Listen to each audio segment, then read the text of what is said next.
السلام علیکم۔ قریش مکہ نے جب آقائے دو جہاں حضرت محمد صلی اللہ علیہ وسلم کا سوشل بائیکاٹ کیا تو اس کا ایک عہد نامہ لکھ کر محفوظ کر دیا اور قسم کھائی کہ جو سردار و معزز قریش اس معاہدے کی خلاف ورزی کرے گا اسے بھی مسلمانوں کی طرح سخت سزا دی جائے گی۔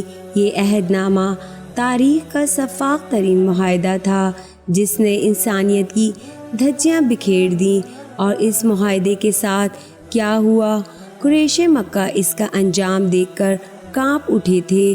جب آپ صلی اللہ علیہ وسلم اپنے جانثاران کے ساتھ بنو شعب کی گھاٹی میں 3 سال محصور رہے تو قریش مکہ کی اس صفاقی پر آسمان بھی رو دیا تھا۔ سرکار دو جہاں صلی اللہ علیہ وسلم کے صبر و استقامت کے اس دور کے بارے میں ابن سعد اور بہقی کی روایت ہے کہ محصورین کی ذب و حالی اور بے چارگی یہاں تک پہنچ گئی کہ ان کے بچے بھوک سے روتے اور بلکتے، اور ان کے رونے اور چیخنے کی آوازیں شعب ابی طالب سے باہر بھی سنائی دیتی، اور آس پاس کے پڑوسی بے چین اور مضطرب ہو جاتے۔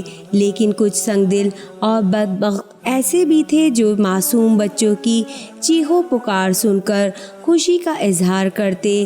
تنگی و اسرت، قید و بند اور فاقہ کشی کا یہ ہولناک دور موسیٰ بن عقبہ کے بیان کے مطابق 3 سال جاری رہا۔ ام المومنین حضرت سیدہ خدیجہ رضی اللہ تعالی عنہا نے ابتلاء و آزمائش کا یہ سخت ترین دور بڑے صبر اور حوصلے سے گزارا۔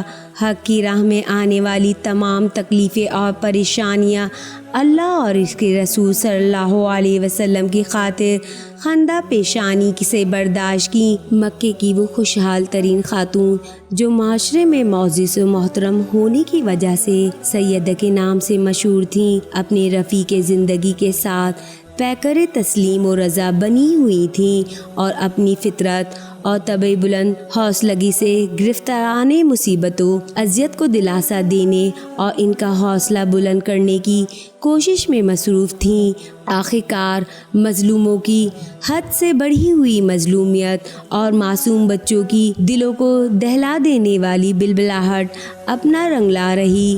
قریش کے وہ لوگ جن کے بنو ہاشم اور بنو مطلب سے رشتہ داری کے تعلقات تھے، ان کی اس الم انگیز حالت زار پر خون کے آنسو بہائے بغیر نہ رہ سکے۔ کچھ رحم دل اور انسان دوست افراد اس ظالمانہ معاہدے کو ختم کرنے کے بارے میں اپنی اپنی جگہ سوچنے لگے، لیکن اظہار کی جرات نہ کر سکے۔ اس کار خیر میں سبقت کی سعادت حشام بن عمرو العامری کے حصے میں آئی۔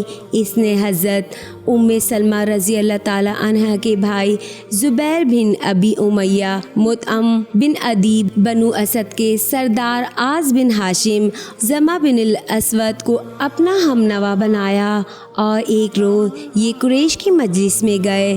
ظہیر ابی امیہ نے اہل مکہ کو خطاب کرتے ہوئے کہا، اے اہل مکہ، کیا ہم کھائیں پئیں اور کپڑے پہنیں جبکہ بنی ہاشم ہلاک ہو رہے ہیں؟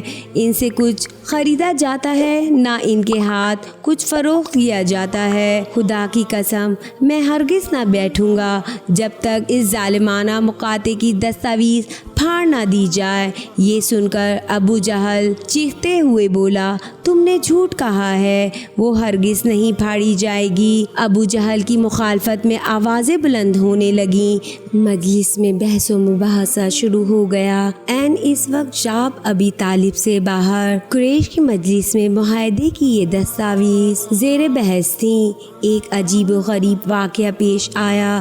اب سعد ابن ہشام اور بلازری نے اپنی کتابوں میں لکھا ہے کہ رسول صلی اللہ علیہ وسلم کو اللہ کی طرف سے اطلاع دی گئی کہ بائیکاٹ کی دستاویز میں ظلم و ستم اور قطع رحمی کا جو مضمون تھا اسے دیمک چاٹ گئی ہے، اور صرف اللہ کا نام باقی رہ گیا ہے۔ حضور اکرم صلی اللہ علیہ وسلم نے اس کا ذکر اپنے چچا ابو طالب سے کیا۔ انہوں نے پوچھا، کیا تمہیں اس کی خبر تمہارے خدا نے دی ہے؟